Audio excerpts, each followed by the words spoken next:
As you begin working on your final editing project, I wanted to review a few elements relating to style, particularly with regard to verbs.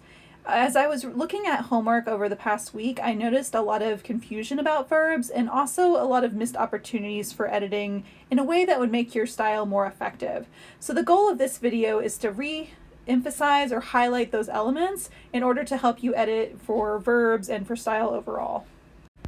Let's begin by reviewing a few verb terms. One of the things I noticed was a lot of confusion between voice and tense. And these two components of verbs are very different, and it's good to keep them separated in your mind and also while you edit. So let's start by defining voice and giving a good example of how that comes out in writing. So generally when we talk about voice, we split it between active and passive voice. This is a very specific element of verbs, and it usually involves the focus on transitive verbs, and keeping in mind that transitive verbs are those verbs that use objects. So when we talk about active and passive voice, we're usually talking about transitive verbs and the relationship between the verb and the object in a sentence. So for active voice, we look at the pattern and it's a subject, verb, object order. In this case, the doer of the action is before the verb and is the subject of the sentence. So for example, the sentence, I recorded a video to help you all understand.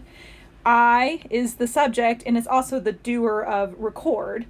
Recorded is the past tense of the verb record, and it requires an object. I could just say I recorded, but you would be wanting something else there. So a video is our object of the sentence. So this is an active voice sentence. And if we were to make this sentence passive voice, it then switches the doer of the action to the end of the sentence, and the object is moved into the front of the sentence and becomes the subject. So passive voice requires the verb to be the form to be plus the past participle. So in our example, the video, which was formerly the object, is now the subject. And then was recorded is that very specific construction you need for a passive voice verb. It has to have that to be form, and it has to have that past participle, which is usually the ed form of the verb. The doer of the action can actually be omitted, which is why I have it in brackets here in this example, but you can tack it on at the end. And so one of the little tricks that someone told me, the way they remember what if something is passive voice or if they identify if something is passive voice, is can you stick by zombies at the end? Perhaps. But in this case, it is a passive voice sentence. So voice focuses on the relationship between the doer of the action, the object of the sentence, and where the position, what their relationship is within the sentence. Tense, however, is really focusing on, is it present, is it past, or is it future? You can also have your present perfect, which is with has and have, or your past perfect, which is had, as being I had presented is past perfect. So tense just refers to time, whereas voice refers to that active versus passive. In this case, both of the examples I gave you here are in past tense, but they are both active and passive voice. So you can layer on those two qualities or attributes of verbs as you think about it. The last thing to keep in mind about active versus passive voice is that passive is often a good quality to avoid depending on the context. However, for those of you editing more scientific texts, you will see a lot of passive voice, and it's not necessarily bad. What you want to think about is whether or not the thing, the object that is the object of the verb, needs to be emphasized and thus is more effective when put into that subject position, or if the doer of the action needs to actually be emphasized and thus the order of the sentence needs to be switched around. In terms of tense, you want to think about being consistent with tenses throughout. For example, in a proposal, you'll see a lot of future tense because it's talking about what will be done. This work has not been completed yet. But if you're looking at a technical report, it's reporting on things that happened in the past. So most of it should be either present tense or past tense, depending on what's going on. Past tense is typically used in those settings to indicate work that was completed, versus present tense, which is usually used to describe ongoing action or things that are the reality as it is now, so describing technical background, for instance. So now let's dig into an example. So this is an activity that you all completed, and I noticed a lot of confusion about this activity. So in this discussion application activity number 1, which was in chapter 16, it asked you to analyze each sentence to determine the source of the problem, what is going on in the sentence, and then edit them to be more effective. And one of the things I noticed here was just some confusion about how to do this. So what you have here for A, prolonged use of the battery can cause it to become drained of its energy. In this case, the action is not in the verb. So the action, the verb right now in the sentence is can cause. So prolonged use of the battery is a long subject phrase. It's super easy to get fixated on use because it looks like a verb, but in this case, it is operating as a noun. So prolonged use of the battery is your subject, can cause is the verb, and then it to be drained of its energy is the object of the sentence. However, there's just basically way too many words to basically say battery use, prolonged battery use can drain, prolonged use can drain the battery of its energy. So you hear there, I had to kind of stumble through it a little bit, but where it's beneficial is where you focus in on what is the key idea. So what should the verb focus on? It's tempting to go and look at use as being your central verb, but then you realize what they're looking at is become drained, and actually drained in specific is the verb that you want to focus on. So how would you rearrange the sentence to emphasize the draining? So the battery will become drained or can become drained if with prolonged use. You don't need to say of its energy, like that's clear from the context. So one of the things I noticed on this assignment is a reluctance to really dig in and cut stuff out of this. So that's just one thing that you want to pay attention to. All right. So for B, the crimper on the alfalfa mower breaks the stem every inch to allow the fluids in the stem to be released. So what is our key idea? Is it the breaking, or is it the allowing of the fluids, or is it the release of the fluids? And I suspect that because of the focus, the release is the central verb. So what you would want to do is think about how you can make it more focused on that verb in particular. So the crimper on the alfalfa mower releases the fluid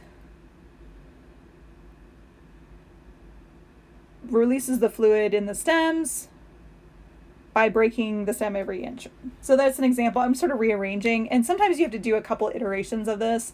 So what I'm trying to do here is model that it's not about having it right on the first try, but about kind of trying out some different elements. So in that, it's like, is it the breaking or the releasing? I'm not particularly sure, but you could also say the alfalfa mower crimper breaks the stem every inch to release the fluids. So there we reduce some text, but we maintain that relationship between the breaking and the releasing. So that one actually is a little bit of a better phrase. So for C, place your legs in a bent position with your toes pointing outward at an angle of 45 degrees. So why not? So instead of saying place your legs in the bent position, here we have the action is not in the verb. It's not about placing your legs, it's about bending your legs. So bend your legs with your toes pointing out at an angle of 45 degrees. So that one's not a big change, but there we just shift the focus from place into bend. So it'd be bending. Often where the editing is beneficial is where you can shift the focus of the text or the focus of the action to the verb. So where you can replace 3 words with one verb, you're going to do a really good job with editing for clarity. So that's just a few examples. I don't want to belabor it because we have quite a bit of, there's a lot of things to cover here, but that should help you out with giving a sense of how you can edit a little bit more clearly with thinking about verbs. On this activity from the same chapter, number 2, is distinguishing between passive voice, weak verbs, and past tense. And there was, again, a lot of confusion here. So I just want to run through these really quickly. So on number A, the report was written collaboratively by 3 engineers. So signals that this is possibly passive voice are the was plus the past participle, so was written, and then the by. So one, you can switch this around and you can say 3 engineers wrote the report. Great, there you have an active voice that tells you immediately that this was passive voice. The other is looking for the relationship in the sub-sentence. So the report was written, you could get rid of the collaboratively by 3 engineers and it still makes sense. So that tells you it's passive voice. Its tense, though, is past. So was is a past tense verb. There you go. Number B, the report was informative but too long. So there you see a was and you think to yourself, oh, possibly passive voice. But you can see that there's actually no by. You can't even add by zombies at the end. The report was informative but too long by zombies. Doesn't make sense. So the report was informative. That is actually describing report. It's not an action. It's a, so we have was, which is a, it is a weak verb. So the focus should be on something else. But in that case, it's active voice because, and it's past tense. If you're revising this, you would say the informative report was too long, or there's a lot of different ways you could revise that. But it's not passive or past tense, or it's past tense, but it's not passive. The engineers have sent the report to the editor. So in this case, you don't see that to be, so is, are, was, were. So you can probably rule out that it's passive voice. In addition, the doer of the action, the engineers, have sent the report to the editor. The doer of the action is the subject position of the sentence. So it is active voice, and it's actually present perfect. So you could say the engineers sent the report to the editor, which would be past tense, but they have sent the report to the editor is present perfect tense. So it kind of indicates that ongoing action. D, the report has been shortened by 3 pages. So this one's a little tricky again. You think, oh, has been shortened, and you see the by. You think, yeah, this might be passive voice. But once again, it is in fact passive voice. So it's a little bit tricky because there's multiple components. So it's passive voice, but it's in present perfect. So has been is that present perfect tense. So the has indicating past, so that. So then you see the to be form here. So you could say the report was shortened by 3 pages. The by 3 pages is obviously not the doer of the action. The report was shortened by somebody else by 3 pages. So you have a couple of layers happening there. But it is passive voice. So finally, the method of writing and editing is effective for us. This is a weak verb, is effective, kind of boring. But it's still active voice. So this method of writing and editing is effective. You could take the for us off, it's fine. You can't really add by zombies or engineers or whatever. So it is a weak verb, but it's also present tense.